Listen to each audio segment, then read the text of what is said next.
Bonjour et bienvenue dans le nouvel épisode de Débattons Foot. Le 4e épisode de ton podcast hebdomadaire préféré. Alors aujourd'hui, on se retrouve pour l'analyse des matchs entre Manchester United et l'Atlético Madrid. On aura aussi l'occasion de revenir sur Juventus Villarreal et le match d'Europa League entre Barcelone et Galatasaray. Mais le grand sujet du jour aujourd'hui, c'est et si Cristiano Ronaldo n'avait pas quitté le Real Madrid en 2018 ?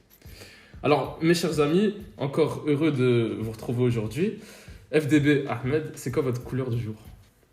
On va changer un peu, on va partir sur du jaune. Il fait beau, il fait chaud, on est content d'être là. On va parler foot et que l'émission commence. Ouais. Salut à tous. Honnêtement, j'ai pas de couleur spécifique.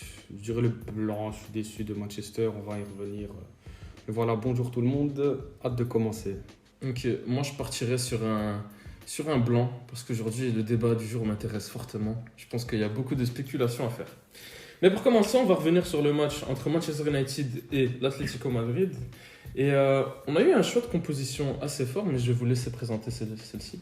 Ok, du coup, je commence. La composition de l'Atlético Madrid avec le titulaire indiscutable Jan Oblak au but. La défense qui doucement mais sûrement commence à s'installer et qui enchaîne les matchs.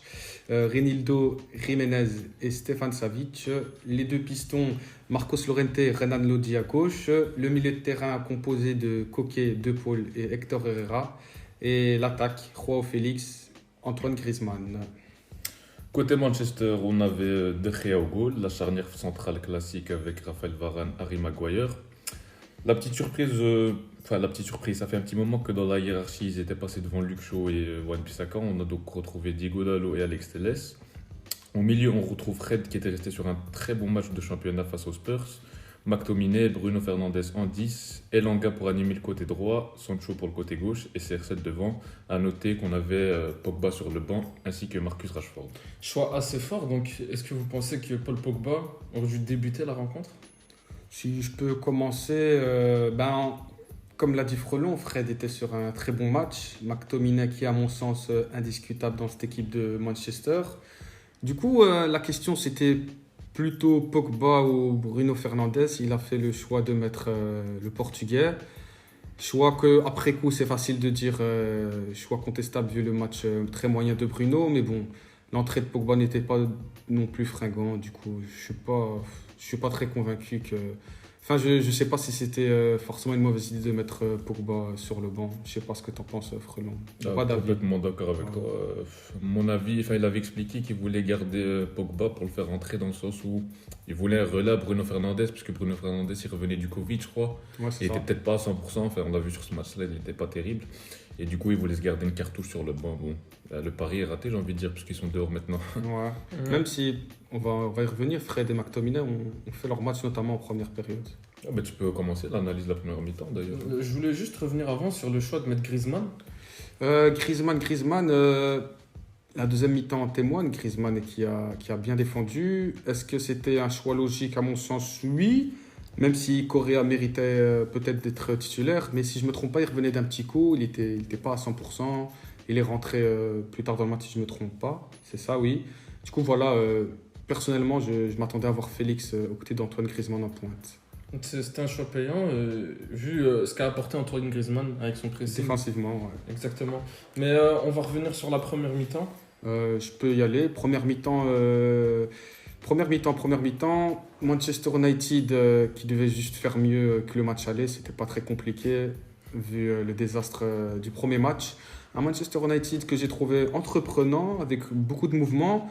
Un McTominay et Fred qui récupèrent le ballon très rapidement. Un contre-pressing qui avait du sens. Un Atlético Madrid acculé au début, un Cristiano Ronaldo qui a beaucoup désonné, qui a proposé, qui a essayé d'haranguer ses partenaires. Mais l'Atlético Madrid qui va tout simplement marquer en fin de première période. Cette première mi-temps me fait penser, pour faire une analogie avec la boxe anglaise, un round de boxe. Un Manchester United qui était bien dans son round, qui dictait le combat. On peut dire, voilà, il gagne au point et il se mange un crochet en fin de round simplement et il perd tout. Manchester United qui se fait couper les jambes et Atlético Madrid qui est tout simplement dans le scénario parfait pour entamer la deuxième période. Un scénario qu'ils adorent particulièrement. On sait que quand ils mènent, c'est difficile de remonter cet Atlético Madrid. Exactement, ben, on témoigne de la deuxième période avec côté Manchester, on a une mi-temps complètement soporifique, le néant. La seule occasion que j'ai notée, moi, c'était la volée de Sancho Ouais, tu passes pas loin. et la tête de Varane là. Ouais, bel arrêt de Bel Black, arrêt de d'ailleurs. Black. Ouais. Mais à part ça, ils ont amené très peu de danger, ils ne trouvaient pas de décalage. Et l'Atlético, ils étaient dans un confort total pour gérer son match. On a vu l'Atlético comme de leurs plus belles heures, lors des plus belles heures du Cholismo. Exactement. Cholismo n'est pas mort. Le hein. Cholismo vit toujours, les amis. Donc on était dans un schéma de jeu qui leur convenait, et avec leur science de savoir renoncer le jeu, la TEM, ils pouvaient défendre 2 jours comme ça sans jamais encaisser, à mon avis. J'avais Exactement. l'impression qu'ils allaient jamais encaisser, tellement il n'y avait Ouais. pas de danger, ni d'occasion très dangereuse. Et donc voilà, la mi-temps se poursuit. Rangnick, il essaye de faire des changements, 66e, triple changement, faire rentrer Rashford, Pogba, Matic et Cavani un peu plus tard, mais ils amènent rien. Ben, moi, j'ai Du pas. Des ça corners, passe, mais ouais, rien de plus. mais rien de Ouais, bien ouais. transcendant. Et petit à petit, l'Atlético, ils les ont raccompagnés vers la sortie. Hein, et ils ont fini leur match tranquillement Ah, ils étaient dans et un validé leur fauteuil. ticket de qualification. Ouais, et moi, je me posais la question, c'est est-ce qu'on a plutôt une défense hyper solide de l'Atlético ou un Manchester United qui n'a pas été capable d'aller bousculer l'Atlético? Les deux. Les deux, ouais. Ouais, les deux. L'Atlético Madrid, sur ce match en particulier, ont très très bien défendu. Et le profil des défenseurs, notamment Jiménez et Savic, très à l'aise pour défendre dans leur surface. Enfin, c'est quasiment impossible d'aller les booster dans leur surface. En deuxième mi-temps, l'Atlético Madrid jouait bien, ne n'était jamais inquiété. Et c'est tout le contraire de Manchester United. Manchester United, qui est une équipe qui a du mal à déséquilibrer un bloc bas, avec un Cristiano Ronaldo qui, au fil du match, devenait de plus en plus stéréotypé. Très peu de différence, encore une fois. Je parle en deuxième mi-temps des Manchester. ailiers, ouais, voilà, de Manchester de manière générale. Cette équipe manque de, comment dire, En fait, c'était manque d'animation générale pour bloquer une défense aussi sereine de l'Atlético. ouais, c'était à l'image de ce qu'ils proposent depuis le début. Ouais, de l'année. exactement, on n'est pas surpris. Incapable de produire du jeu, de prendre le jeu à leur compte. Ils n'arrivent pas à nourrir leurs attaquants. Les ailiers, ils n'apportent pas grand-chose. Les latéraux aussi, sur le Pareil. match, le néant. Et en première mi-temps, ils n'ont pas pléthore d'occasion non plus. Hein. Non, en fait, il y a mis à part, je crois, la frappe d'Elanga, là, où Ouais. avec un peu de réussite pour Oblak, mais j'ai pas vu. Non, c'est ça, en première mi-temps, c'est encourageant. Il y a C'était pas la du mouvement. panique à Ouais, bord voilà, côté c'est ça. Atlético, C'est quoi. quand même Exactement. une sacrée chance, je trouve, sur l'arrêt de Black. hein. Ouais, il y a de la réussite. Non, il y a de la bien sûr, réussite. bien sûr. Mais Mais ça est-ce reste une occasion Mais c'est franche. insuffisant. Non, c'est vrai, c'est ça. insuffisant. Mais c'est En censé être but. Hein. Oui, mais c'est pas but. Mais c'est vrai, Donc c'est insuffisant. Mais comment dire, la première mi-temps, bien sûr, l'aspect général, la mi-temps de Manchester, on peut dire qu'elle C'est est correct. réussite, voilà, correcte. Mais ça manque de concret au Ouais, Black. ben, ils n'ont pas, Voilà, c'est ça. capitalisé leur temps fort. En fait. Pas Ils l'ont capté. payé cash. Exactement. Ils l'ont payé En cash. fait, ce match, tout est question de gestion. L'Atlético Madrid qui a levé la garde, qui a fait le dos rond dans la bonne période de Manchester, qui est venu tout simplement les mettre le coup de massue en contre. Et en deuxième mi-temps, l'Atlético Madrid, juste en défendant, ben, voilà, tout est Ils ont- question de gestion. Manchester inoffensif. Ils font ce qu'ils savent faire de mieux, en fait. Ouais, voilà, c'est ça. Et moi, personnellement, j'attendais plus d'un Bruno Fernandes dans ce genre de moment. Alors, moi, je trouve que le problème, c'est que quand Bruno doit faire bien, en fait, il essaye trop de faire bien. Et c'est ce qui fait qu'il fait mal, en fait. Je trouve qu'il essaye trop d'entreprendre, mais il le fait pas naturellement. Maladroitement, tu veux dire. Exactement, il le fait tellement mal que ça en devient presque ridicule. Ouais, je vois Ouais, ce que tu surtout veux que dire, c'est ouais. peut-être le joueur le plus créatif côté Manchester. C'est ça. Donc si lui, il n'est pas dans un jour de réussite, bah ouais, c'est sûr que c'est C'est déjà compliqué. ouais. Bruno Fernandes, il lui manque ce match référence avec Manchester United, qui est un des seuls transferts réussis de ces dernières années de Manchester. Il est plutôt régulier, un peu moins cette année, mais de manière générale depuis qu'il est arrivé. Mais comme l'a dit Yacine, c'est vrai qu'il était un peu trop maladroit. Je pense que voilà, il revenait de Covid, il avait la pression, il sait que c'est un des éléments importants de Manchester et ça devient un cercle vicieux. Il fait trop pour trop et il n'y a rien qui en ressort.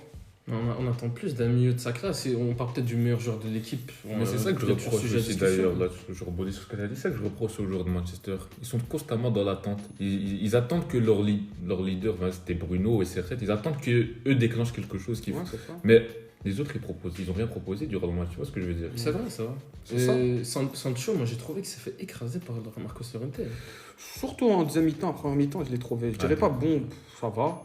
Mais ouais, dans ce duel, dans le match avec Llorente, ouais, clairement il en ressort perdant. Ouais, comme l'a dit Frelon, beaucoup de joueurs attentistes du côté de Manchester, surtout en deuxième mi-temps, en fait, quand il faut prendre ses responsabilités. Parce qu'en première Ils sont à mi-temps, 45 minutes Ouais, de la c'est sortie, ça. t'as l'impression, non, ils jouent tranquille à leur rythme, Ouais. des circuits de passe inoffensifs. personne qui est alarmiste. Voilà, il n'y a pas. Voilà. C'est vrai que ça manque d'appel, ça manque de tranchant, ça manque Exactement, de... ouais, c'est c'est ça. ça. Pff, Ça manque d'ailleurs, en fait, ils s'éteignaient à petit feu, ils attendaient que les minutes passaient. Ouais, c'est ça. T'as l'impression qu'ils attendaient leur sort. ouais, exactement. Les minutes passaient, Il y a le, eu- le ouais. piège se resserrait sur eux, et voilà. Voilà comment on tombe dans le piège du cholismo. Exactement, c'est ça, tout est dit. Le match aurait pu tourner sur le bel arrêt de Black, mais de manière générale, ça reste insuffisant. L'Atlético Madrid mérite largement sa qualification sur les deux rencontres cumulées. Ils ont dicté le match pratiquement sur les deux matchs. Ils n'ont jamais inquiété. Ah, ils ont endormi le match. Hein. Ouais, voilà, ils ont- Anesthésie totale, là. C'est là qu'on voit, je pense, la différence entre les deux équipes. On a une équipe Ouais. plus expérimentée. Ça a collectivement beaucoup mieux rodé. Exactement. Tandis qu'on avait Manchester un qui se cherche. Ah ouais, ils étaient dans une zone de confort absolu, là, l'Atlético. Ouais. Ah ouais. Ils étaient dans ce qu'ils savent faire Faire de mieux, mieux. ouais. Et Manchester, ils étaient dans l'inconfort total, justement. Ils Exactement. étaient dans ce qu'ils ne savent pas faire du tout, en fait. Exactement, Donc, c'est ce qui a exactement. donné cette deuxième mi-temps On aurait, affreuse à regarder en tant que spectateur neutre. on aurait mais, pu jouer 500 minutes. Voilà, c'est ça. Manchester n'aurait jamais Exactement. fait la différence. Et ce qui caractérise ce qu'on essaye d'expliquer, c'est Cristiano Ronaldo qui finit le match quand même avec 0 tir. Ça, Ah ouais. c'est On vrai. parle de Cristiano Ronaldo. Ouais, on parle de Cristiano Ronaldo. Est-ce que tu trouves qu'il fait un bon match, toi? En fait, je trouve qu'il fait un match, comment expliquer? Un match. Moi, je trouve.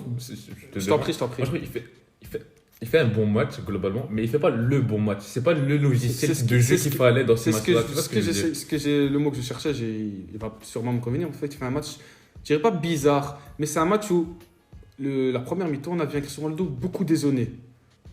Plutôt bon dans le jeu, voilà, il a créé des décalages, il était à l'initiative, il a essayé d'amener de mouvement, d'amener un peu d'euphorie dans ce Manchester United, mais le problème c'est qu'il délaissait la zone de vérité. Exactement. C'est exactement. Et plus le match passait, plus Cristiano Ronaldo se rapprochait de la surface pour essayer d'être à la retombée du ballon pour lui faire la décision, mais dans cette forteresse madrilène, Et c'était ce marin impossible. Ah ouais. collectif aussi. C'est ça, du coup, en fait, si Cristiano Ronaldo serait resté devant en attendant le bon ballon, il l'aurait jamais eu. On aurait dit un match raté de Ronaldo. Et là, qui essaye de décrocher, essaye un peu d'amener du mouvement, on se dit, ouais, c'était pas mal, mais il n'est pas non plus Ah, dans la c'est zone ça, de en vérité.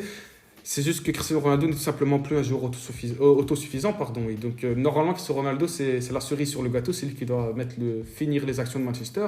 Mais quand tu es dans un collectif aussi pauvre, ben voilà, il s'en découle que Cristiano Ronaldo ne peut pas faire grand-chose. C'est aussi simple que ça. Moi, je pense que le problème, c'est que Rangnick veut faire jouer Cristiano Ronaldo en buteur. Et je reste persuadé que Je pense qu'il est mieux sur le côté. Cristiano Ronaldo, c'est un joueur qui a un profil hybride, en fait. Je pense qu'il doit jouer en tant qu'ailier, qui repique dans l'axe.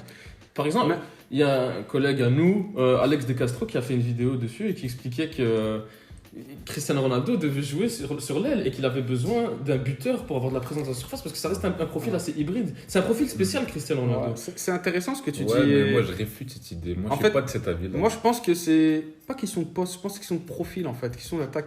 Là, Cristiano Ronaldo, on lui demande de faire la décision. Si Cristiano Ronaldo dézone, aide son équipe pour jouer, ok, ça s'entend.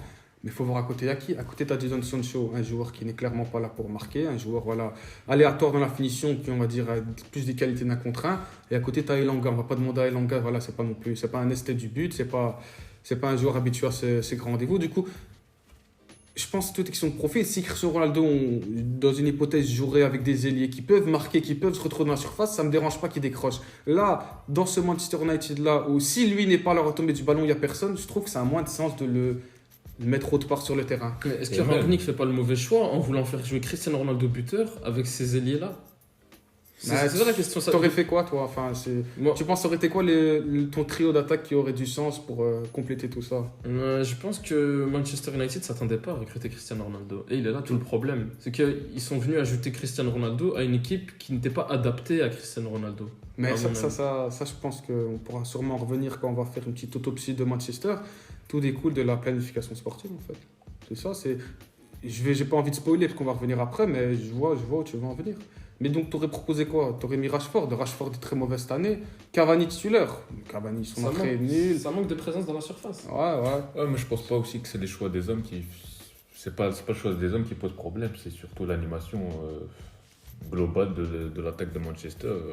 T'as aucun joueur qui peut faire mal. CR7, voilà, on connaît un peu le personnage. CR7, quand il commence à se frustrer, il redescend très bas, trop bas. Il délaisse son rôle principal qui est d'être le numéro 9 de cette équipe, alors retomber des peu de ballons qui auraient pu arriver. Et je pense, à mon sens, c'est ce qui a fait défaut sur ce match, surtout en deuxième mi-temps. On trouvait CR7 au niveau de Fred, au même niveau que. Ouais. Et c'est là où. Voilà, Mais excuse-moi de te couper, il est là tout le paradoxe. Si Cristiano Ronaldo ne se démêle pas pour essayer de jouer avec ses coéquipiers, il reçoit 0 balle. Manchester United n'a pas la qualité pour venir l'alimenter. Il est Ah là, ouais, mais tout bien le sûr, bah, c'est là paradoxe, tout le voilà. problème. Bah, c'est ça tout le exactement. problème. Donc en fait, on fait un focus sur Cristiano Ronaldo parce que c'est un joueur qui attire l'attention, mais le problème il est bien avant. C'est ça. Tout est question d'animation, encore une fois. Un Cristiano Ronaldo alimenté, je pense même pas qu'il va se casser la tête à venir descendre aussi souvent. Il en est conscient que son équipe est limitée, il essaie de l'aider comme il peut, mais vu que le ballon ne va jamais venir, il va pas rester collé à Jiménez jusqu'à la fin de la rencontre. Il essaye de forcer la décision, mais c'est impossible. Je suis d'accord et je pense que la raison pour laquelle il a joué de cette façon-là, c'est qu'il n'avait pas le choix de jouer de cette Ah, c'est façon-là. ça, c'est ça, c'est ça. Enfin, je vais me répéter, mais s'il reste collé à Jiménez, à la fin du match, on dit ouais, il a rien fait. C'est bien là tout le problème. C'est un problème collectif. Exactement. Mais je pense que ce serait bien qu'on fasse aussi un petit point sur la réussite de l'Atlético dans leur défense. Et on a l'impression que c'était le match dont ils avaient besoin pour peut-être espérer quelque chose dans cette Ligue des Champions. Ouais, un match comme l'a dit Frelon plus tôt, un Atlético Madrid un peu vintage, un Atlético Madrid 2016, avec Griezmann qui jouait presque milieu droit, latéral droit, un Joao Félix sacrifié mais qui a fait les efforts pour tenir son équipe en vie. Et c'est exactement ça, Atlético Madrid qui a fait un match type et Simeone, je pense que c'est un scénario de rêve pour Diego. Ah ouais, il était au maximum. Ouais. Du cholisme. Ah ouais, bien sûr. Mais tu peux pas lui en vouloir à la fin quand tu sors du match, ils n'ont jamais été inquiétés. Il ne leur laisse aucune chance. Ah ouais, aucune chance, ouais. Impérial la défense. Enfin, tout le monde a fait son match. Exactement, tout le monde a fait ses devoirs.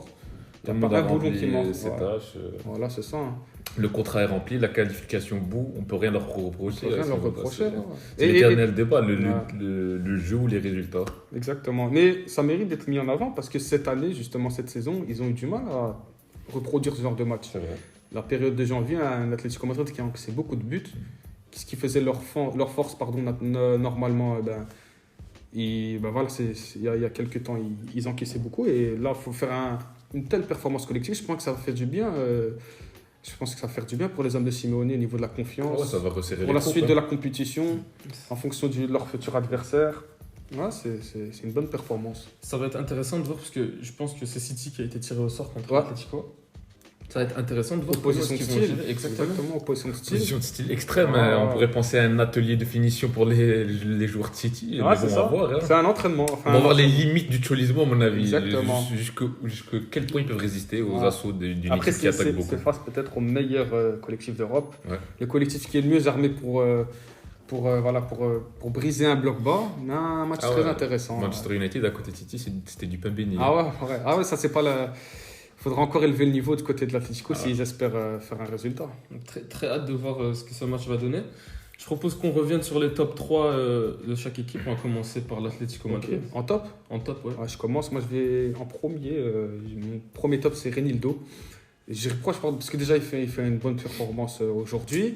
Et aussi, j'ai un joueur que pas vraiment eu l'occasion de pouvoir jouer du côté de Lille. Un joueur qui joue normalement latéral gauche, qui est repositionné dans une défense à 3 en tant que défenseur central. Et tu as l'impression qu'il joue là depuis le début de sa carrière. Ah ouais, c'est fou. Il est T'as à l'aise. l'impression d'être là Ouais, depuis le ouais, tout t'as début. l'impression qu'il Il s'est imprégné du Exactement, cholismo, il est exactement. habité par ce que dégage ce club. Et Exactement. Quelle Ouais. intégration. Franchement, il m'a Incroyable, épaté vraiment. aussi, ouais.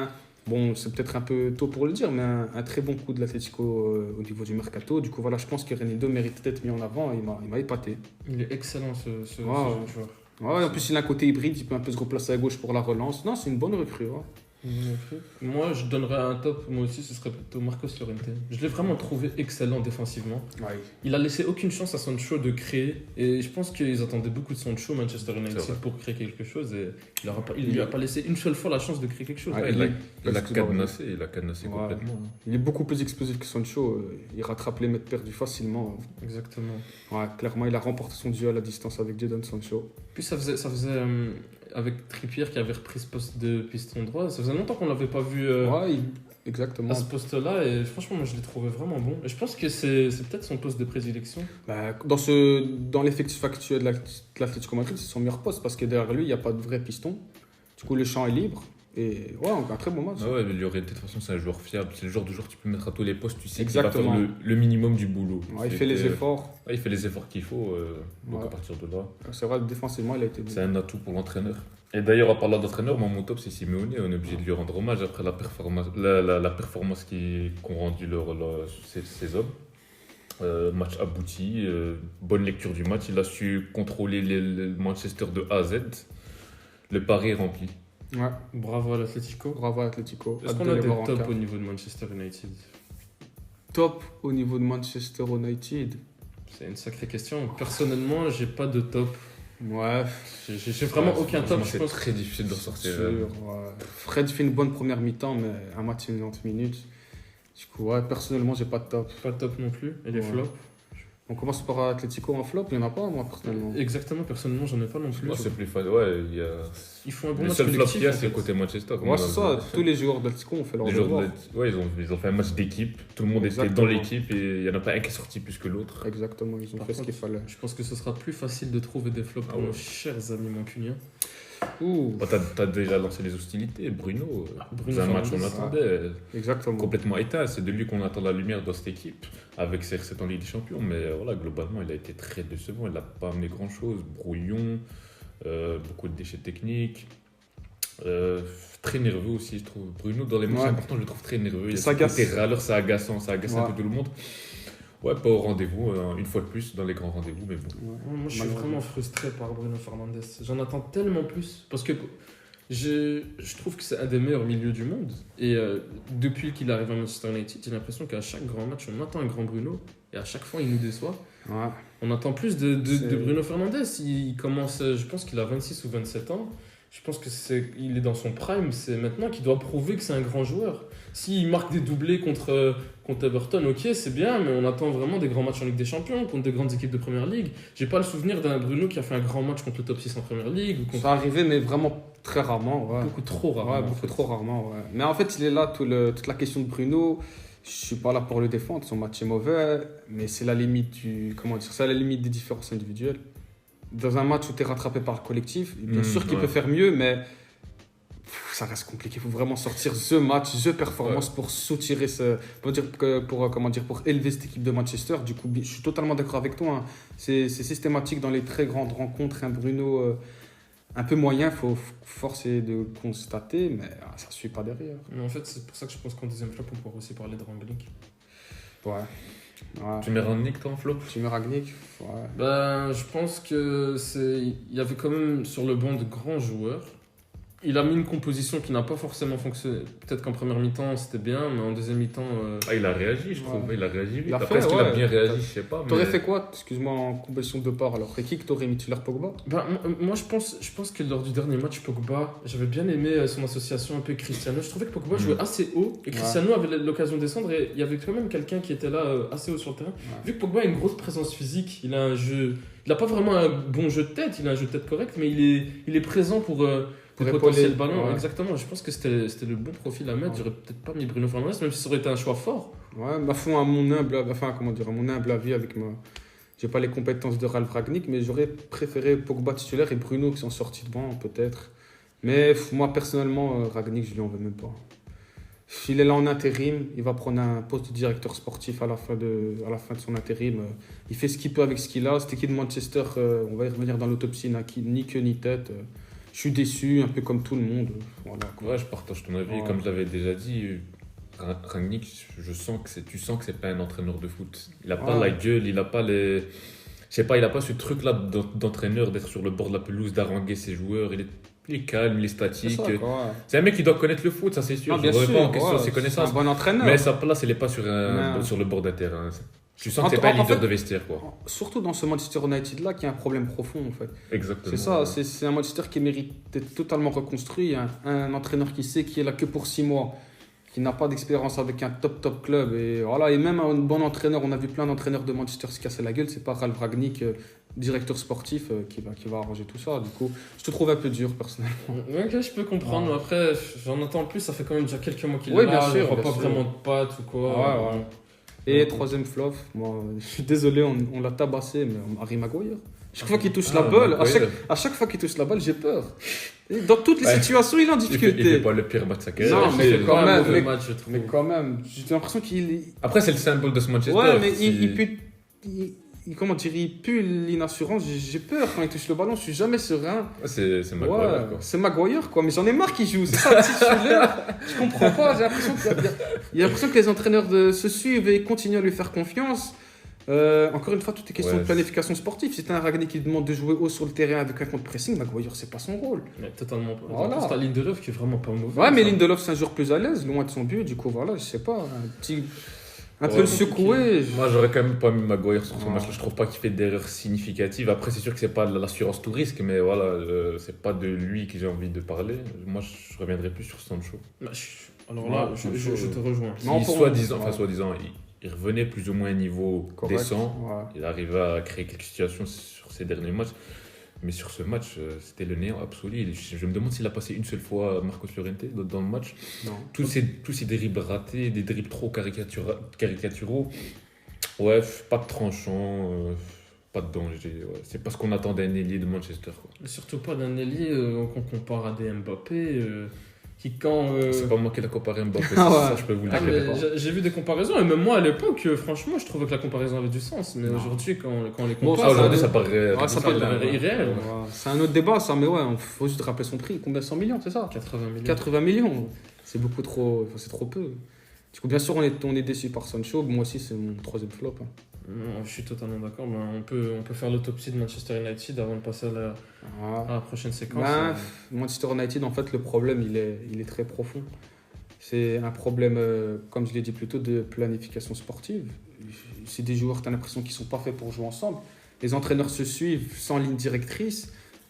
Je rappelle, tu as un McTominay, désolé, un Van de Beek qui a été recruté, qui se retrouve maintenant à Everton parce qu'on ne le fait pas jouer. Anthony Martial recruté, je ne sais pas combien, il n'a jamais trouvé sa place dans cette équipe, il est je ne sais pas où. Pogba, c'était le transfert qui était censé représenter le nouveau Manchester. Voilà, c'est une déception depuis qu'il est arrivé. Tu as tellement d'exemples pareils, de profils qui ne sont pas faits pour s'assembler, que, à mon avis, il faut un peu tout recommencer du côté de Manchester. Faut prendre le temps, il faut se rendre compte que voilà, le problème est profond. Un peu recommencer à la manière d'un club quand il arrive à Liverpool. Il est venu, Manchester United, ils tombent dans une matrice, ils veulent retrouver leur succès d'antan, ça claque des millions à tout va sur des stars, au lieu de recruter des profils qui vont dans le même sens. Et ça, c'est un Manchester, c'est un problème général à mon avis. Les joueurs ne sont pas faits pour jouer ensemble. Ouais, t'as l'impression que c'est une association d'individualités Exactement, c'est avec ça. des niveaux de joueurs disparates. Il y a des joueurs trop faibles comparés Ouais, à c'est d'autres ça. joueurs. Enfin, il n'y a pas d'équilibre global. Ouais.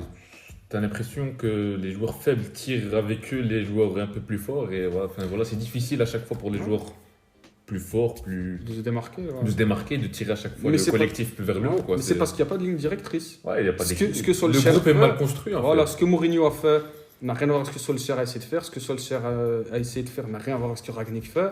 Et c'est un cercle vicieux. Le prochain entraîneur qui va arriver, on va lui claquer 200 millions en mercato pour essayer de lui ramener une équipe, acheter les joueurs qui sont tendancieux. Mais si ça ne va pas ensemble, ça ne sert à rien. Il faut recruter intelligemment, des profils. J'aime bien l'exemple de Liverpool. Quand ils recrutent Sadio Mané, ce n'était pas un top player, mais ils ont étudié le cas et ça rentrait dans ce que le club voulait faire. Pareil pour Mohamed Salah. On dit, oh, Salah, il a floppé à Chelsea. Est-ce que Première Ligue, ça va être D'ailleurs, c'est compliqué vrai, ça, pour lui? je rebondis, Ah ouais. c'est peut-être aussi une des raisons pour laquelle Rangnick n'apporte rien. Il n'a peut-être pas les hommes Mais qu'il ouais, lui mais faut c'est pour exactement. appliquer ce qu'il a envie de Mais faire. c'est ça que j'essaie Parce que d'expliquer. quand t'as un Cristiano de 37 ans, il est plus capable de faire Ah. un pressing sur 90 minutes. Tu vois ce que je veux Exactement. dire. Mais À partir de là, ça devient c'est compliqué de comme mettre en quand place quelque j'en chose. parlais avec Maguire. Rangnick, dans ses idées de base, c'est un acteur qui veut jouer haut sur le terrain. Tu peux pas jouer avec Maguire. Ah ouais, C'est le ouais, problème de planification sportive. Mm. Rangnick, il veut un attaquant qui presse. Ronaldo ne peut pas presser 90 minutes. Il n'a Et pas, c'est- il a pas le bon Voilà, matériel. il n'a pas le en fait. matériel. Tu vois, c'est pour ça qu'en flop de Rangnick, je lui en veux pas. Il a les joueurs, il fait ce qu'il veut. Pour moi, Manchester, il faut tout simplement recommencer, prendre un entraîneur, lui faire confiance et prendre le temps de tout reconstruire. Ça va prendre du temps, à l'image de Klopp. Même, par exemple, un autre exemple, Pep Guardiola. Il a mis du temps, il a claqué des millions pendant X années, mais il a acheté des profils qui vont dans son jeu. Et maintenant, l'équipe, elle est rodée et c'est le meilleur effectif d'Europe. Au contraire de Manchester, quand ils ont été en difficulté, c'est quoi? On claque des millions, on achète la nouvelle star du pays et on les assemble ensemble et ça nique ni tête parce qu'il n'y a pas de continuité. Mais il est bien là le problème. Et moi, je pense au fait qu'à un moment donné, il y avait Antonio Conte disponible. Et je pense qu'il aurait peut-être pu apporter un cadre à cette équipe. Ah ouais, mais Je c'était sais pas. l'entraîneur pour. Hein. C'était vraiment un truc. Oh. Quand on regarde Tottenham avant Antonio Conte, Tottenham après Antonio Conte. Alors peut-être que c'est pas l'équipe du Ouais, siècle. c'est encore récent. Conte, il a le temps de faire ses armes à Tottenham. Mais l'exemple de Conte est parfait. Ouais. C'est un entraîneur qui a des idées arrêtées, qui sait où il veut aller. Mais Il se met en. Ouais, d'ailleurs, je moi t'en je prie. pense que c'est peut-être pour ça qu'ils ne le prennent pas. Ouais. C'est ce qui leur fait Bah, peur. elle est là toute justement. l'erreur. Un entraîneur qui vient avec ses idées, qui impose ses idées, c'est peut-être pas ce que recherche Manchester. Et, enfin, voilà où ça les amène aujourd'hui. Mais voilà, c'est ça. Mais excuse-moi Yacine, mais voilà, Antonio Conte, au moins, tu es sûr. Il sait ce qu'il veut faire. Il se met en accord avec la direction pour les joueurs qu'il va acheter. Antonio Conte, s'il arrive à Manchester United, il ne va pas te demander de recruter Haaland et Mbappé. Hein. Antonio Conte, il sait ce qu'il veut faire. Il va recruter intelligemment, comme il l'a fait à l'Inter, comme il l'a fait à l'époque à Chelsea, comme il est, bon, c'est encore tôt pour le Comment dire, ça mais fait il est en train de le faire à Tottenham. L'équipe ressemble de plus en plus à quelque chose. Il recrute des profils. Il ne met pas des 100 millions sur Jadon. Je pas pour ta personne chose. Je ne dis pas que c'est un mauvais joueur, mais vous m'avez compris. Je pense qu'il y a beaucoup de travail à faire à Manchester United. Ouais, ça va encore être un mercato compliqué, surtout au niveau de l'entraîneur. Je sais pas, ils vont chercher qui. Peut-être Ten Hag, on Ten parle de Hag, l'Ajax, ouais. Ten Hag, Ouais, il faut le laisser travailler, quoi. Zidane, Il faut partir d'une feuille blanche en fait. Exactement. Pour construire. Voilà, comme on l'a dit avec Liverpool. Mm. Partir d'une feuille blanche, exactement. Je vous propose de faire une analyse rapide des matchs entre la Juve, Villarreal et entre Barça et Galatasaray. Donc on va commencer par Juve Villarreal. Je pense qu'au-delà de l'analyse du match, un 3-0 qui fait vraiment mal. Ouais, peu importe le contenu, perdre 3 heures contre Villarreal, à la fin ça pique. Hein. Ouais. Ben, j'ai pas grand chose à dire, même si j'ai trouvé la Juve pas mal en début de match. Il faut une bonne première période. Ouais, la ouais, il Juve. faut une bonne première période. Avec un peu de réussite, il finit à 1-0 Geronimo ou 2-0 Rulli, à la ouais. mi-temps. Exactement, mais au final tu perds 3-0 et c'est ton score tient. C'est ça qui est 3-0. fou. Ça fait mal. Ouais, et moi j'ai plus envie de tirer mon chapeau à Villarreal. Quart de finale de Ligue des Champions, c'est un très beau résultat. Hein. Unai Exactement. Emery, qui commence petit à petit à reprendre le chemin en championnat.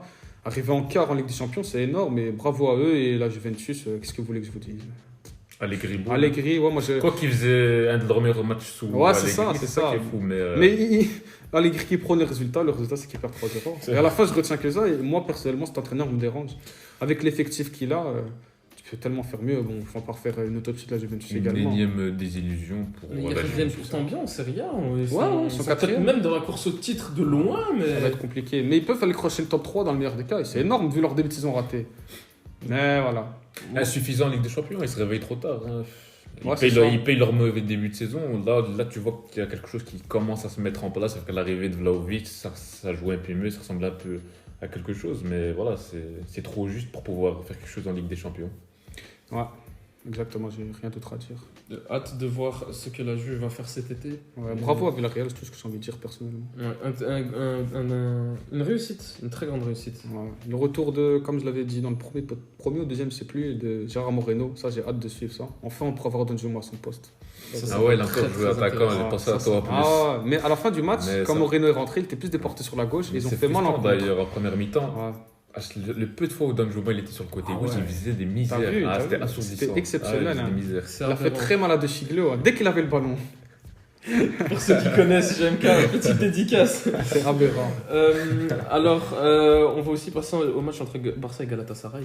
Et le Barça. Alors personnellement, une de mes équipes préférées. Franchement, De la bouche d'un Madrilène. j'adore ce qu'il nous propose. Ah, ouais, moi je m'éclate devant le Barça, moi je m'en cache pas. Ah, lui, il est catalan. hein. Ah ouais. Non, c'était un match, un match à Istanbul, donc c'est un stade piège. Un match piège. Voilà, les supporters qui ont essayé d'enflammer. D'ailleurs, Galatasaray marque en premier, une magnifique tête plongeante du capitaine. Et le Barça qui a fait preuve d'autorité, de caractère et qui n'est pas tombé dans le plan. Ils ont pas stressé, ils ont continué à jouer leur jeu. Et un Pedri des grands soirs, que dire, quel joueur, voilà, tout simplement. Un Barça qui enchaîne, une victoire importante. Je pense que, à mon avis, l'Europa League serait un beau titre à aller chercher pour les hommes de Xavi, pour amener cette ambiance générale, pour construire pour l'avenir. Et bravo à eux. Quart de finale, c'est contre Je crois que c'est Francfort. Francfort. Voilà, un match qui est à leur portée, même si Francfort c'est une équipe piège. Du coup, voilà, tout roule pour le Barça depuis quelques semaines, même quelques mois, et hâte de suivre la suite du côté catalan.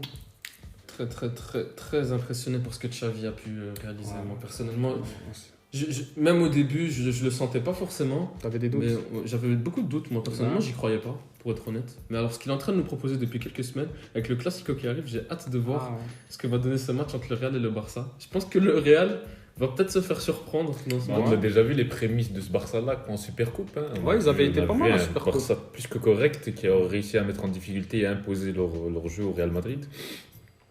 Donc ouais, ça va être super Ça va être intéressant un à beau match. suivre. Et Xavi, franchement, il fait du bon boulot, hein. Après, Laporta, il lui met les hommes qu'il faut, il a à sa disposition. C'est ça. C'est comme on parlait de Manchester, d'entraîneurs qui amènent leur personnalité, qui amènent leurs hommes. C'est ce qu'est en train de faire Xavi. Il a amené ses Exactement. hommes et ça marche en fait. Bah, c'est caractérisé par La Adama mayonnaise Traoré. commence à prendre. Ouais. Et... Exactement, Tout roule. c'est caractérisé par Adama Traoré, un joueur qui était qui était Nous les premiers, hein, Voilà, on nous connaît les pas ce premiers, français. c'était un joueur critiqué du côté de Wolverhampton. Et Xavi, il analyse des profils au lieu d'acheter des noms. Et un joueur qui rentre parfaitement dans son 11. C'est des profils en fait qui servent le collectif. Exactement, C'est comme ça que tu ouais, construis c'est une ça, équipe. c'est ça. Ils n'ont pas claqué 500 millions et les recrues sont. Font le job. En fait, elles sont pertinentes. Elles ont Voilà, du sens, exactement. les recrues. Pertinent. Ouais, Au c'est- contraire de Manchester, pour revenir à ce qu'on a dit. On souhaite voir la fin de saison du Barça et on espère un retour du Barça au plus haut niveau pour des classicos et une guerre avec le Real Madrid comme Y a toutes ces années. Peut-être c'est- la c'est- deuxième place à aller chercher, un Séville qui commence à patauger. On va suivre ça avec Ça va faire attention. du bien la Liga, hein. Ouais, certainement. Une Liga sans un grand Barcelone, c'est sûr que ça perd de son intérêt, hein. Exactement. Bon, mes chers amis, on va passer à la question du jour et à la séquence du jour. Et si Cristiano Ronaldo n'avait pas quitté le Real Madrid en 2018?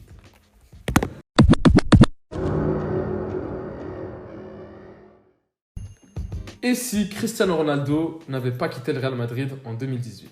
Dans cette nouvelle séquence, on discute, on spécule, on se pose des questions. Qu'est-ce qui serait arrivé dans un cas? Et cette semaine, on a choisi Cristiano Ronaldo et son départ en 2018 du Real Madrid pour la Juventus de Turin. Alors, on va aborder plusieurs thèmes. Donc, tout d'abord, on va parler de la carrière de Cristiano Ronaldo. Ensuite, de l'impact sur le Real Madrid et l'effectif. On a aussi un petit thème où on va discuter de l'impact que ça a eu sur la Juventus, sur l'économie des Juventini. Et enfin, est-ce que Manu signe Cristiano Ronaldo dans ce cas-là? Alors, on va commencer avec un petit sondage qu'on a fait sur Twitter, 130 votes. Cristiano Ronaldo, c'est combien de ballons d'or s'il reste au Real Madrid? Alors, on a 5 ballons d'or, on a 16% pour 5 ballons d'or, 24% des votants ont voté 6 ballons d'or, 34% ont voté pour 7 ballons d'or, donc 2 ballons d'or de plus que ce qu'il a actuellement. Et 26%, je suppose qu'ils ont été très optimistes, ont voté 8 ballons d'or pour Cristiano Ronaldo s'il était resté au Real Madrid. Alors, mes chers amis, la première question que je vous pose, c'est quel impact ça a eu sur la carrière de Cristiano Ronaldo? Et vous pensez combien de ballons d'or est-ce qu'il aurait eu s'il était resté au Real Madrid? Une sacrée question. Je vais commencer par les ballons d'or. Bon, c'est de la spéculation, donc tout ce qu'on dit c'est invérifiable, mais je pense qu'il aurait eu un ballon d'or de plus. Moi, Ah moi j'aurais voté Quelle année 6. Bah, l'année où il quitte le Real. Ballon d'or 2018, Ouais, je pense à la que- place de Modric. Ouais. Et Je pense cette année, il prend Ligue des Champions, les meilleurs pas de buteurs, championnat, mais ouais. Ligue des pas de Champions. Coupe du Roi. Ouais. Mais il fait meilleur buteur de partout. Il Il fait, est injouable cette saison-là. Si Modric ne fait pas la Coupe il du fait pas Monde. sa meilleure saison, CR7 en 2018. Je sais pas si vous vous rappelez les 6 premiers mois avant janvier. CR7, il est très loin de ses Mais le standards. ballon d'or, c'est à partir de janvier, justement. Ouais. Ah c'est oui, ça. C'est à partir de janvier. Ah C'est ouais, vrai. juste. Et à partir Ah de ouais. janvier, C'est vrai que Cristiano c'est là, il se Ronaldo. réveille. Ah ouais, c'est Ah, vrai. c'est il a vraiment tout pas cassé. Il a fini meilleur buteur de Ligue des Champions. Et aussi, il y a une petite théorie sur le lobbyisme en soi qui dit que les gens ont poussé Modric à gagner le ballon d'or parce que justement Ronaldo n'était plus à Madrid. Bon, chacun pense ce qu'il veut de cette théorie, mais je pense qu'en 2018, il aurait pu aller le chercher. Et les années d'après, bon, là, il était à la Juventus dans la vie réelle, donc je ne sais pas ce qu'il aurait fait du côté du Real Madrid. Je pense qu'il aurait peut-être pu, en fonction des résultats collectifs de l'équipe, en chercher un, mais en tout cas, je suis persuadé qu'il en aurait gagné au moins En un tout de cas, plus, au minimum. l'année où il aurait pu le prendre, c'est 2018 et pas après. Vous êtes tous d'accord là-dessus? Moi, je pense que. Je vais vous donner mon avis. Je pense qu'il en aurait eu 7. Et je pense qu'il aurait pu gagner une autre Champions League avec le Real pendant les 3 années suivantes. Parce qu'on avait quand même un collectif qui avait un grand vécu ensemble, des joueurs qui étaient habitués à jouer ensemble. Et le Real Madrid, sans Cristiano Ronaldo, ça arrive en demi-finale quand même en 2021. Je suis totalement d'accord avec Yacine. Le Real Madrid, quand Cristiano Ronaldo part, faut pas l'oublier, était en très grande difficulté, hein. C'est tout qui change pour l'effectif. Ils n'ont pas vraiment remplacé. Enfin, si. Ah oui, quand il part. À du moitié, Real. ouais. À moitié avec Eden Hazard, avec Mariano, mais voilà, l'équipe elle Non, change. c'est pas l'année où Ouais, CR7 il part. ouais, Il c'est y a Mariano. aucun remplaçant. Exactement, c'est C'est Mariano. Mariano et Vinicius qui viennent C'est du ça, Brésil. c'est ça. Du coup, voilà, on avait un Real Madrid en difficulté et avec Cristiano Ronaldo, ça aurait été la même équipe en fait. Ça aurait été la même équipe. Et surtout, à mon avis, le grand changement, c'est que ZZ, je pense qu'il reste. Et Cette année-là, il part. Exactement. Et ça change tout. Et ça change tout. Parce que si t'as ZZ qui reste et Et ça- CR7 qui reste, t'es dans la continuité de Exactement. ce qu'il faisait, quoi. On ne dit pas qu'ils auraient fait 4 Ligue des Champions de suite, mais en tout cas, je pense que sur les 2 ans là de flottement, si les deux seraient restés, Ah, il y a moins de flottement, ça c'est Voilà. sûr. Et qui Ils sait, auraient pu aller chercher encore c'est un. vrai que le Et Real- qui dit Ligue des Champions Real Madrid dit Ronaldo pas loin du Ballon d'Or. Bah, pour moi, Champions League pour Cristiano Ronaldo égale Ballon d'Or. Quasiment, ouais, quasiment. Mais moi, je pense qu'en 2018, faut pas oublier le facteur Real Madrid. Pour moi, le Real Madrid qui gagne la Champions League, c'est un Ballon d'Or au Real Madrid. Bah, Modric. Modric, clairement. Et je pense que si Cristiano Ronaldo était resté au Real Madrid, et d'ailleurs à l'époque il avait liké une publication Instagram qui poussait le fait que s'il était resté au Real Madrid, il aurait eu ce Ballon d'Or. Mais Moi c'est je vrai pense que- qu'il a pas tort parce qu'on a aussi Florentino Pérez qui aime bien les Ballons d'Or. Ouais, c'est vrai que le Real, ils ont une vraie culture de ballon d'or. Hein.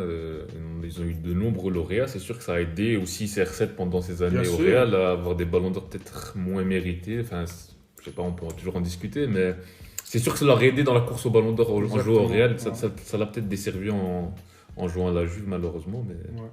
Moi je suis assez d'accord avec nos auditeurs qui ont voté pour 34% pour cette Ballon d'Or. Moi je pense qu'il aurait pu en avoir 7, mais minimum 6 à mon avis. Ouais, 7, je sais pas, mais 6, moi 100% j'aurais mis. Il aurait peut-être pris, comme vous avez dit, celui-là de Modric, Ouais. l'année où il part. Et les années L'année d'après. c'est qui prend après 2018. C'est Messi. Ouais. C'est Messi. Mais si, il prend pas de Ligue des Champions. Il cette prend année-là. pas de Ligue des Champions. Et si Cristiano va gagner cette Ligue des Champions, alors je dis pas que le Real aurait fait les 4 Ouais, mais d'affilée. admettons. Bah pour moi il a le Ballon d'Or, il n'y a pas de question. En fait, Cristiano Ronaldo ou Lionel Messi qui va chercher un titre majeur, c'est Ballon d'Or. Ouais, et c'est une année sans Coupe du Monde, donc on se réfère à la Ligue des Champions. Ouais, ça c'est possible. Ouais, du coup, voilà. Moi, Moi, je vote 6. ouais, c'est Moi, je vrai, vote non, non, 6, ouais. ouais. Et quand on voit ce Real Madrid, la forme qu'ils avaient, et pourtant le Real de 2018, c'était pas le meilleur Real Madrid, mais je pense que c'était le Real Madrid le moins perturbable. Ouais, je Ils pense- étaient sûrs de leur force, même si c'était pas au meilleur de leur niveau, ils étaient sûrs qu'ils allaient gagner. Ils étaient sur 2 Ligues des Champions de suite. Exactement. Ouais. Et Le match contre la Juventus, c'est tout ça. Hein. Un Real Madrid qui ne trempe pas. Hein. Du coup, Mm. voilà. Mais on va parler de l'impact que ça a eu sur le Real Madrid. Le Real Madrid, Aïe, après aïe, aïe, 2018, moi je peux revenir, j'ai des chiffres là sur cette année-là, la fameuse saison 2018 avec Lopetegui là. Lopetegui et Carlos Soler. Solari. Et ZZ qui revient en pompier de service. Mais cette année-là, c'est la pire saison du Real Madrid depuis 2001-2002 avec 12 défaites en championnat. C'est énorme. c'est 12 défaites. Énorme. Ouais. C'est les standards d'un club du Ouais, 10e ou c'est 13e Valence, championnat. quoi. C'est Valence. Et encore, Et c'est encore. gentil Valence. Donc ouais, c'est une saison catastrophique et le point d'orgue de cette saison, c'est l'humiliation en Ligue des Champions. Ils sortent contre l'Ajax Amsterdam, C'est vrai. l'humiliation 4-1 au Bernabeu et ils étaient sur 8 ans en demi-finale de Ligue des Champions. Ouais. Et ça concorde avec le départ de Et Cristiano ouais, ça Ronaldo. concorde avec le Voilà. départ Et de malheureusement, Cristiano. les gens oublient de noter ça parce que maintenant le Real Madrid s'est relevé. Mais moi, en tant que supporter madrilène, c'était un cauchemar la saison après le départ de Cristiano Ronaldo. Je prenais presque pas de plaisir à Ah, regarder c'est l'année le où Real. j'ai mal regardé le Real. Ah ouais, pareil. Pareil, je voyais un. Bon, c'est un bon joueur maintenant. Vinicius arrivé, je pouvais pas le saquer. 16 ans. Il avait 16 ans, ouais, je pouvais pas le saquer. Je passe du meilleur joueur de l'histoire à un petit gamin qui arrive du Brésil. On recrute Mariano, match de On nous a numéro vendu 7. Mariano comme le... Ouais, les joueurs qui commençaient à se faire vieux, les entraîneurs qui s'enchaînent, Solari, je sais pas qui, Lopetegui.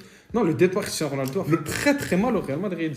Après, bon, on va dire c'est logique. La vu première qu'il n'a pas- conséquence, surtout pour moi, la première conséquence du départ de CR7 cette année-là, c'est le départ de Zidane. Ouais.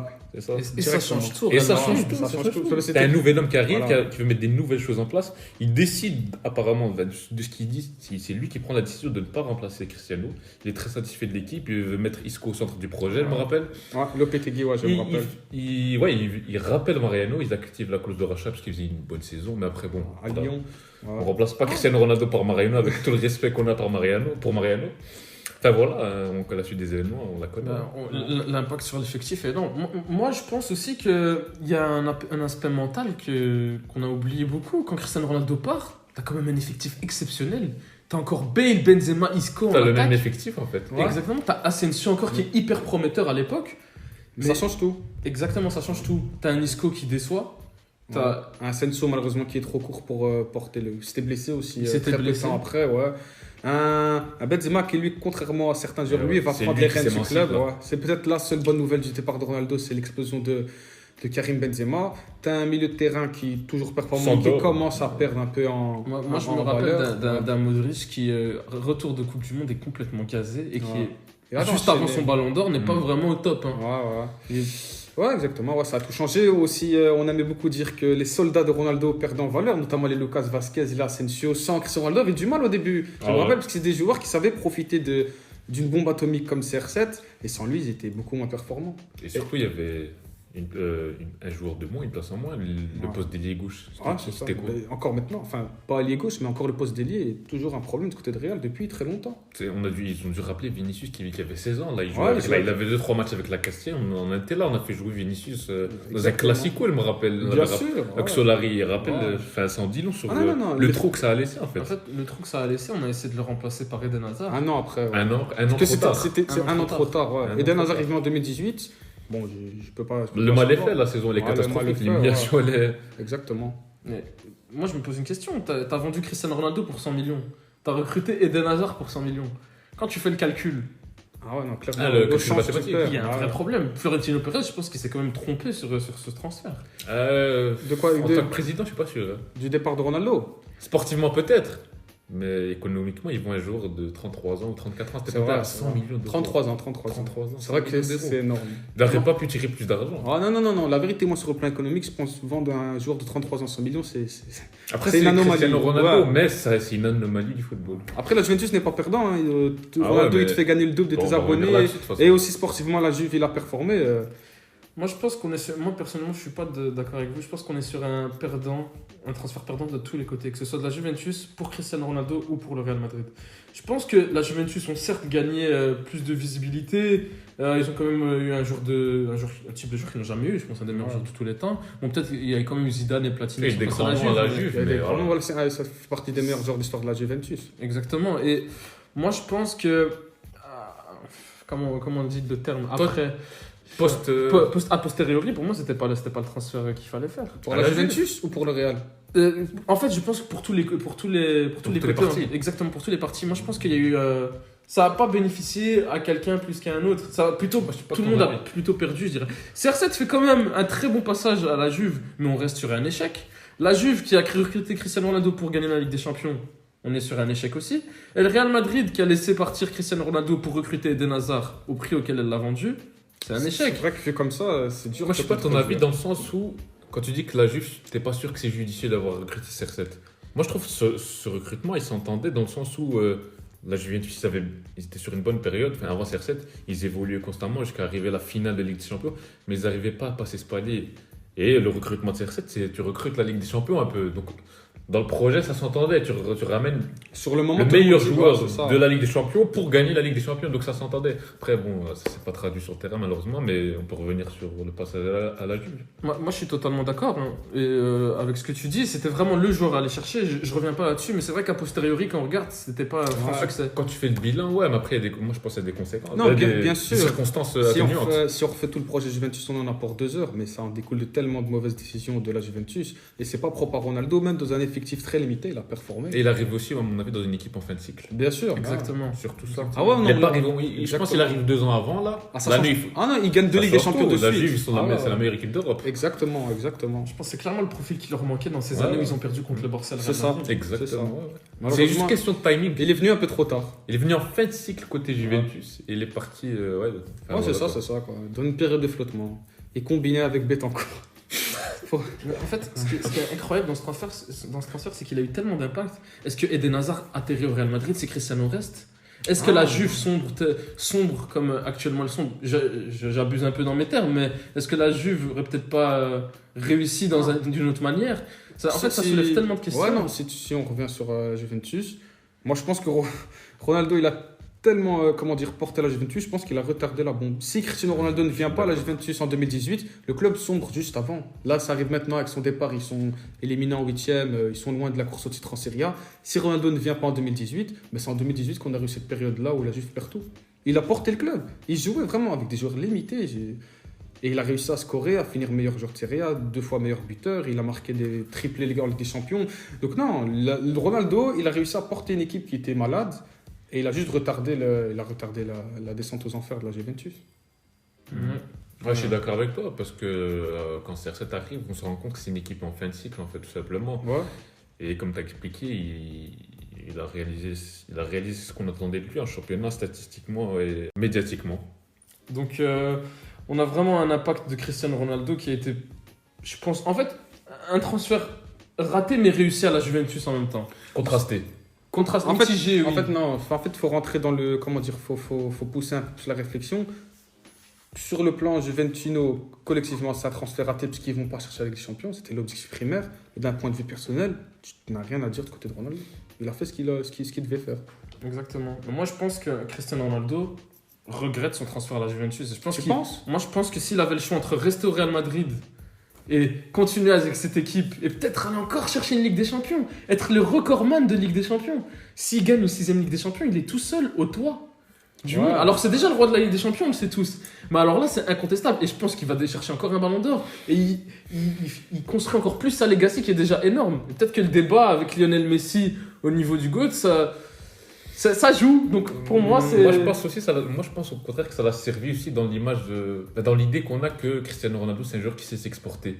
Ça a renforcé cette idée dans le sens où Ronaldo, il sait s'adapter dans tous les collectifs plus faibles, à l'étranger. Enfin, il a fait ses matchs partout où il est passé et ça a renforcé cette idée-là. Je pense ça peut l'aider dans ce. Moi, je pense pas qu'il regrette son transfert à la Juventus. Il avait tout fait au Real Madrid.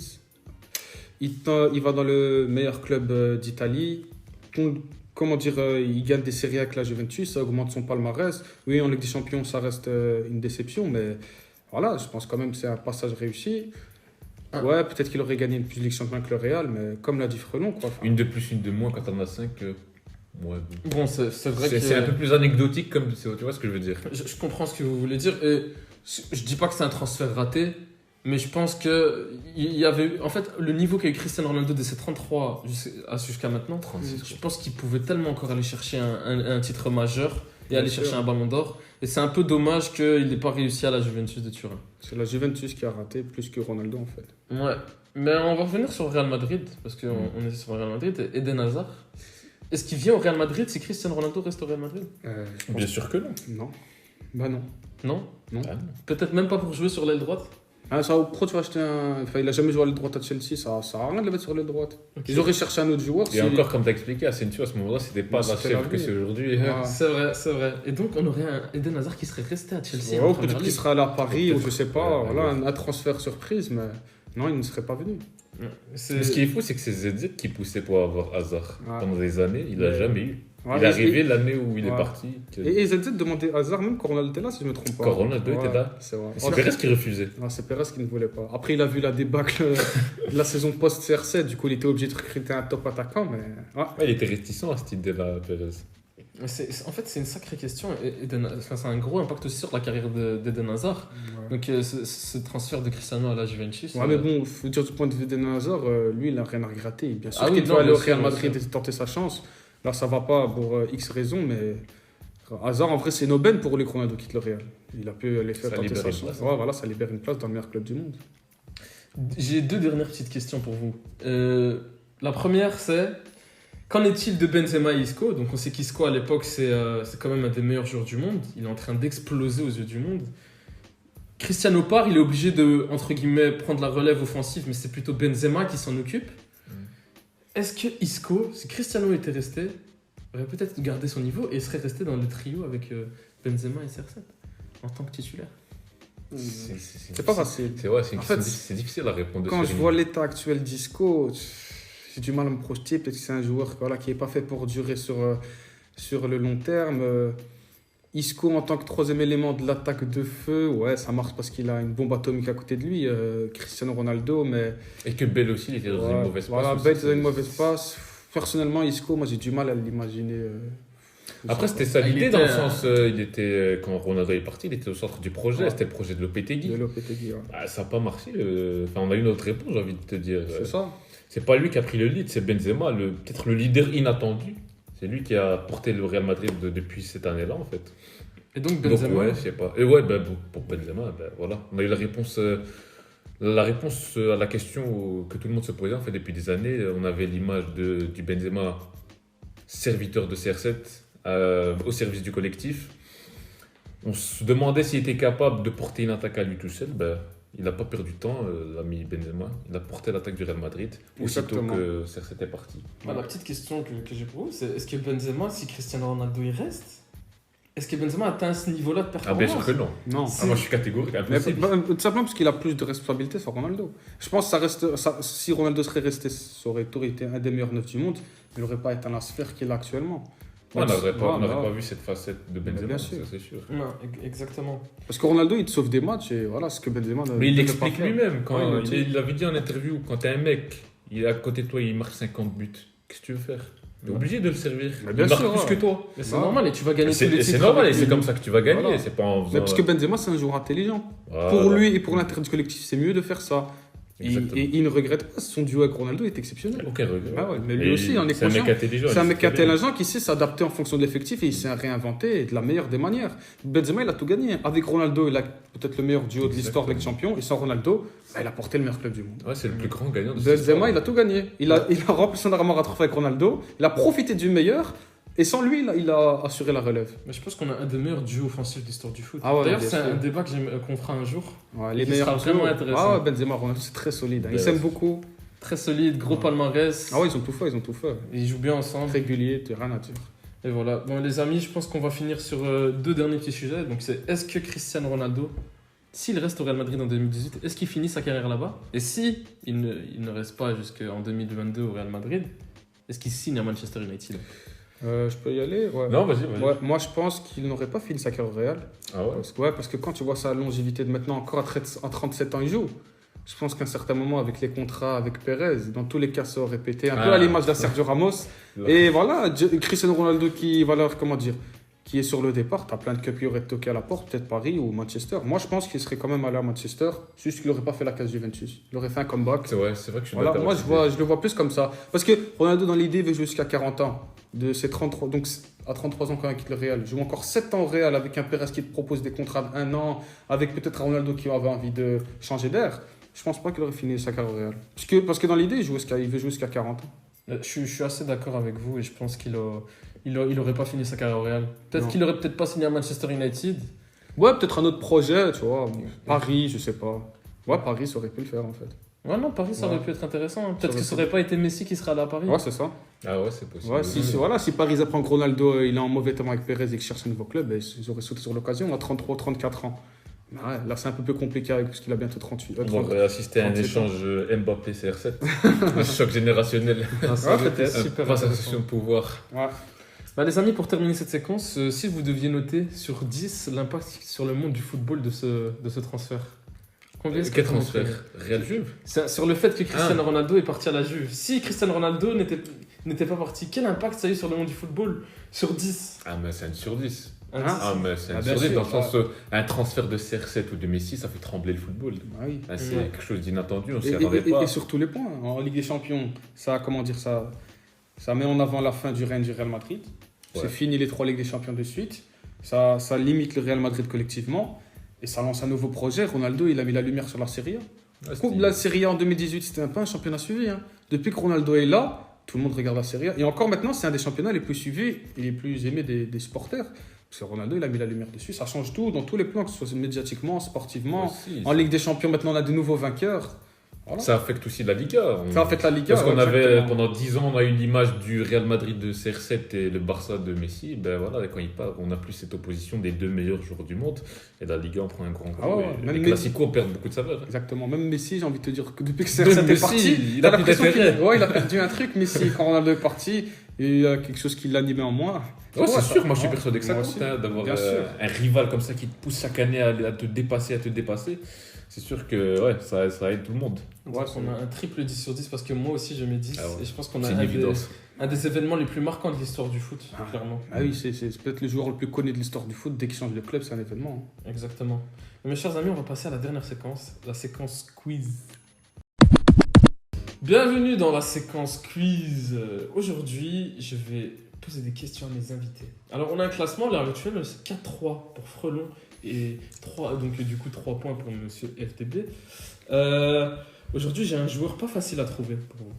J'ai un joueur qui a une carrière assez atypique. Ça change rien, je vais l'allumer encore une fois comme d'habitude. Et on va commencer avec le premier indice. Ok, c'est parti. Il fait sa meilleure saison en championnat avec 16 buts en 35 matchs. Ce joueur a joué en Ligue 1 une bonne partie de sa carrière. Il a joué dans un autre pays dont je ne vais pas citer le nom puisque ce serait un trop gros indice. Top. Gamero. Non, Gignac. Bravo, c'est André Oh, Pierre. mais qu'est-ce que tu veux que je fasse? Très très rapide. Elle a prévenu les amis. Qu'est-ce que tu veux que je fasse? Très très rapide. Ah, je peux rien faire là. André Pierre Gignac qui a eu une carrière incroyable. C'est un super au joueur, Tigres. moi j'adore Gignac. Moi aussi, je Son trouve passage ça à bien. Marseille sous Bielsa, c'était ma drogue. Ah, ouais. Il a une saison en 38 matchs et 21 buts en Ligue 1. Donc, Incroyable. j'ai oublié de la citer. Mais c'est clair au Mexique, j'ai l'impression qu'il a 46 ans, il est toujours aussi fort. Il a Ouais. l'âge de CR7, il performe autant. Après, il joue au Mexique, mais bon. 297 matchs, 163 buts. Hein. Incroyable. Il y a un très bon C'est ratio bien. entre Pierre Gignac. Ah Là, il a la je vie de joue au rêve, là, il a Mexique. Cancun et. Ouais. Et il joue au football. Et ouais. c'est d'une idole là-bas. Ah, c'est Il a le tout gagné. meilleur buteur de l'histoire du club, Ouais, un un truc comme ça. ouais. Ouais, non, En plus, il a eu quelques sélections d'équipe de France. Ouais, il a Ouais, fait ouais. les Jeux Olympiques grâce à Ouais. ça. Ouais, incroyable. Non, J'aime bien vraiment. sa carrière. Moi aussi, j'aime bien la carrière d'André Pierre Gignac. Mais pour le prochain joueur, je crois que les gars, ça va pas être le joueur le plus simple à trouver. Mais t'as dit ça, il a trouvé en 5 secondes. Alors pour le coup, je m'attendais pas à ce que vous trouviez aussi. Alors celui-là, je vais vous donner un peu moins d'indices du coup. Vas-y. Premier indice, et pas des moindres, ce joueur a gagné la Coupe du Monde, ce joueur a gagné la Ligue des Champions, ce joueur a gagné son championnat national, ce joueur a gagné sa Coupe nationale. C'est simple, ce joueur a gagné tous les trophées qu'il pouvait gagner. Aussi simple que ça. Par contre, ce joueur n'a jamais fait une saison à plus de 15 buts alors qu'il est attaquant. Qui est ce mec? Quand je dis à plus de 15 buts, c'est en championnat évidemment. Ah, c'est en championnat. En championnat. Exactement. Donc c'est un ailier qui a jamais mis plus de 15 buts en championnat, il n'a jamais dépassé les 10 passes décisives en championnat. On est sur un joueur qui a joué 10 ans dans le même club, qui a ensuite été transféré en Angleterre pendant 5 ans. C'était pas ses Top. meilleurs piges. André Schürrle. Non, Ouh. Ah ouais, il se creuse la tête. André Schürrle n'a pas gagné la Bundesliga. Ah, il l'a pas. C'est vrai, bien sûr. Je vous rappelle que ce joueur a gagné tous les titres possibles. Il a déjà fait une saison en C1 à 13 matchs, 5 buts et une passe D. Donc c'est un joueur qui est correct. Il n'a jamais été titulaire indiscutable dans son club, mais ça a toujours été le joker de luxe. Ouais, je vois le genre de joueur. C'est le joueur qui a toujours servi, que tu fais toujours rentrer à tous les matchs. C'est un joueur qui est passé en Espagne. Pedro. Bravo, c'est Pedro. C'est Ah, Pedro. mais j'allais le dire, je me dis, il a Mais- pas mis 15 buts, ce Mais mec. moi je me suis dit c'est trop facile Ah pour que ça ouais, soit lui. C'est ça, moi aussi. Je veux pas dire Pedro, c'est une Ouais, évidence. j'étais massacré. Ouais, il m'a mais en fait, moi, dit Pedro, c'est le premier joueur auquel j'ai pensé. Il me dit, il a mis plus que 15 buts, Pedro, en championnat. Mais c'est surprenant parce qu'on se dit il a mis plus que. Mais c'est pas mal 15 buts en 38 Non, mois c'est sur un ailier. beaucoup, c'est beaucoup, ouais. Ah, quand tu m'as dit aider, je trouvais ça énorme. 10 passes D, 15 Ouais. buts, c'est incroyable. Les amis, est-ce que vous voudrez que je vous fasse pas un joueur très difficile Ouais, Mais s'il met un 3-0, je vais le mettre à 3-0, allons-y. Mais je quitte l'émission, je prends 3 heures. Vous venez prendre sa place. Voilà, désolé, tu joues ton honneur. Puisque à l'heure actuelle, nous sommes à 6 points pour Frelon et 3 points pour LDD. 6-3, ouais. As de 6-3. gros, là. Un score de tennis. Est-ce qu'on va passer à 7-3 ou 6-4? La Ah, je différence sais est tes assez matchs. grande, mes amis. Alors, mes chers amis, je peux vous parler d'un joueur qui a joué dans un seul pays et qui n'a jamais quitté ce pays. C'est un joueur qui a déjà fait une saison à 37 matchs, 26 buts, 7 passes en championnat. Je répète, Adouriz. c'est faux. 37 matchs, 26 buts, 7 passes D. Quagliarella. Bravo, c'est quoi qui a là? C'est incroyable. Je suis désolé, les gars, votre culture, c'est la trop je peux rien y faire, moi. Comment c'est possible? Il a fait Enfin, des moi- saisons assez folles. Ouais, 37 matchs, 19 buts. Ouais. C'est en 2018-2019, je croyais prendre le meilleur buteur face à Ronaldo. Exactement. Ouais, Il fait une saison. Ouais, il avait gagné. Quand Ronaldo arrive, c'est le pas Ronaldo meilleur buteur, c'est Quagliarella. Je me rappelle. 26 buts, 9 passes décisives. Très grande saison. Hein. Ouais, ouais, On ouais. sous-estime En plus, il était vieux, hein. Ouais, Il avait, je ouais. crois, 34 ans. Hein. Il avait chauffé CFD. Ah ouais, non, j'ai tout donné. Il y a J'ai quand sauvé même- l'honneur. Il y a quand même 6, 7, 8, 9 saisons. Non, 10 saisons plus de 10 buts en série. Ah, c'est quand même une valeur sûre. Hein. Peut-être un Il joueur a l'âge sous-côté. de Hein. CR7, ça. Ouais. 37, non? Ouais, ouais. 37 ou 38. Et Et un il joue an de plus. encore. Hein. Ouais. Bah, peut-être un des joueurs sous-côté. Hein. Exactement. Ouais. D'ailleurs, on On a en fait parle le pas post assez. côté Ouais. sur les réseaux sociaux. Et n'hésitez pas à nous rejoindre sur les réseaux sociaux, @débattons foot sur Twitter, sur TikTok, Instagram et Facebook. Je pense qu'on va terminer l'émission là-dessus. Ce fut un grand plaisir de vous accueillir encore Plaisir une fois. partagé. Moi, je me suis éclaté. Et on revient la semaine prochaine peut-être pour un nouveau SI ou un Peut-être. autre concept. On verra bien. On vous tient au courant sur les réseaux sociaux. Salut les gars, à la semaine prochaine. Si.